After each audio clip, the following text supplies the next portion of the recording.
कैरीची चटणी कशी करायची तर मिक्सरचं भांडं घेतलं आहे, त्यात कापून घेतलेली कैरी, त्यानंतर पुदिना,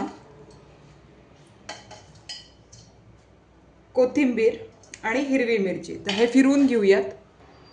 इथे चटणी वाटून झालेली आहे. आता ह्या चटणीवरती हळद,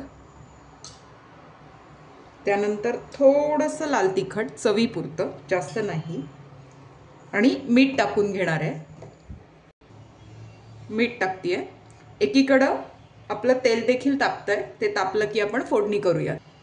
तेल तापलेलं आहे. आता गॅस बंद करते आणि सर्वप्रथम मोहरी, भरपूर मोहरी टाकायची आहे. त्यानंतर मेथ्या टाकलेल्या आहेत, थोडेसे जिरे आणि कढीपत्ता. आपण गॅस पूर्ण बंद केलेला आहे, गॅसची फ्लेम काहीच नाही आहे. आणि हिंग देखील भरपूर टाकायचा आहे, चव चांगली लागते. आणि आता हे जे आपण चटणीचं भांडं आहे त्यात ही चुरचुरीत फोडणी टाकून घ्यायची आहे.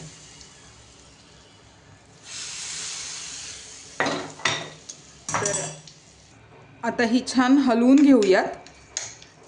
तुम्हाला जर वाटत असेल तर तुम्ही काचेच्या बाउलमध्ये नंतर काढा. मी सोप्या पद्धतीने करते, मला आता प्रॅक्टिस झाली आहे. कधी कधी काचेचं भांडं जे आहे ते तडकण्याची शक्यता असते.